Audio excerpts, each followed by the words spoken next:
RAS अधिकारी और Jodhpur AGM रह चुकी प्रियंका बिश्नोई का करीब 15 दिन चले इलाज के बाद अहमदाबाद के एक अस्पताल में निधन हो गया।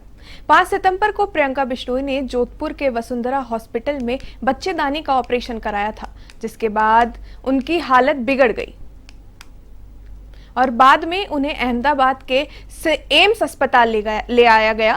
परिवार ने जोधपुर के डॉक्टर पर इलाज में लापरवाही का गंभीर आरोप लगाया है। वहीं कलेक्टर के आदेश पर मामले की जांच की जा रही है, तो वहीं एम्स अस्पताल के चिकित्सकों के मेडिकल बोर्ड की टीम ने पोस्टमार्टम किया है। इसके बाद प्रियंका बिश्नोई के पार्थिव देह को पैतृक गांव के लिए रवाना किया गया।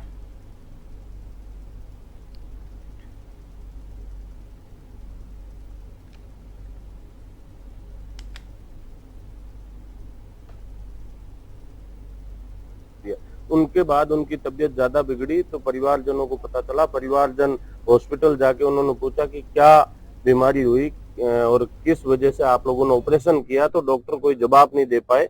और जब उन्होंने कहा कि आपसे ठीक नहीं हो रहा है तो छुट्टी दो, हम दूसरी जगह ले जाएंगे, लेकिन 48 घंटे तक छुट्टी नहीं दी और कहा कि नहीं हम होश में ले आएंगे, होश में ले आएंगे।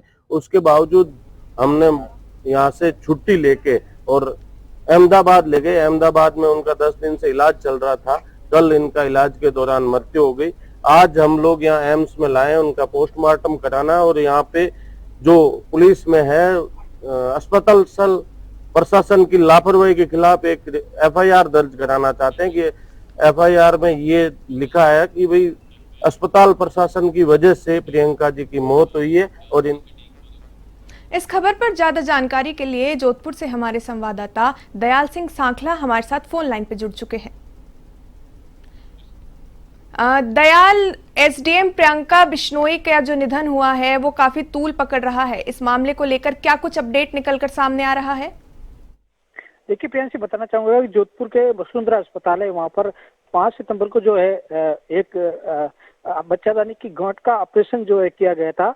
उस दौरान जो डॉक्टरों ने एनेस्थीसिया दिया था, उसके बाद एक बार प्रियंका जरूर होश में आ गई थी, लेकिन उसके बाद जो है 24 घंटे बाद उसकी जो है हालत बिगड़ने लगी और वो बेहोशी की तरफ चली गई। और उसके बाद जो है वो आखिर नहीं उठ पाई और ना ही होश में आई और उसकी कल जो है अहमदाबाद के एक निजी अस्पताल में डेथ हो गई थी। और आज जो है सवेरे उसका शव जोधपुर एम्स पहुंचा, जहां मेडिकल बोर्ड ने उसका पोस्टमार्टम किया। साथ ही जो जोधपुर कलेक्टर के आदेश पर जो जोधपुर मेडिकल कॉलेज की जो एक टीम बनाई गई थी इस मामले की पूरी जांच के लिए, उसने कल जो है वसुंधरा अस्पताल में पूरे मामले की जांच की। और उसके बाद आज जो मेडिकल पोस्टमार्टम हो रहा था तो उस दौरान भी बोर्ड के सदस्यों ने वहां जाकर भी जो पोस्टमार्टम की रिपोर्ट आई उसको भी एग्जाम किया। उसके बाद जो है आज जो बिश्नोई समाज के लोग जो है आक्रोशित हो गए थे और समाज के लोगों ने एम्स के बाहर धरना दिया और मांग की कि इस मामले में एक एफआईआर दर्ज की जाए डॉक्टरों के खिलाफ और अस्पताल प्रशासन के खिलाफ, और उसके बाद जो है जांच के बाद दोषियों को सजा दी जाए। ऐसे में जो डॉक्टरों के लिए जो कानून बना हुआ है देश में, उसके अनुसार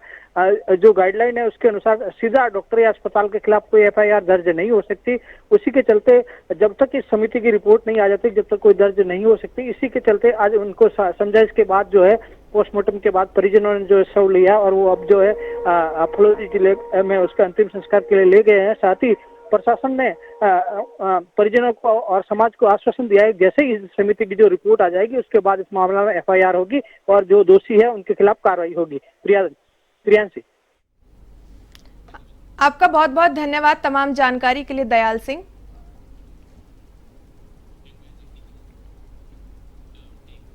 खबरों में आगे बढ़ते हैं, जहां जोधपुर एसडीएम प्रियंका बिश्नोई के निधन के मामले में वसुंधरा हॉस्पिटल के निदेशक डॉक्टर संजय मकवाना का बयान निकलकर सामने आया है। उन्होंने अपना पक्ष रखते हुए कहा है कि पिछले 4 महीने से प्रियंका यहां पर इलाज करवा रही थी। उन्हें गर्भाशय में गांठ के ऑपरेशन के लिए 5 तारीख को एडमिट किया गया था।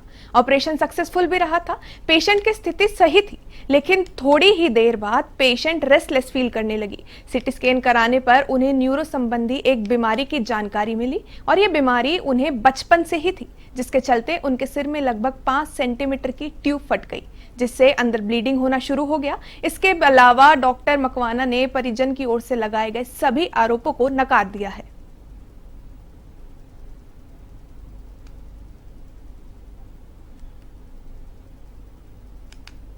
जाने के बाद जब वहाँ सीटी स्कैन हुआ तो मालूम चला कि पेशेंट को जो है ब्रेन में एक एबी मेलफॉर्मेशन था फ्रंटल लोब में, जो ब्लीड हुआ है, और वो इस पूरी मोर्टलिटी या इस सारी कॉन्सिक्वेंसेस या कॉम्प्लिकेशंस के लिए मोस्टली रिस्पॉन्सिबल है। बहुत ही फॉरगेटेबल और ट्रेजिक इवेंट है हमारे लिए भी और परिवार के लिए भी कि पेशेंट को इस तरह की फेज से निकलना पड़ा।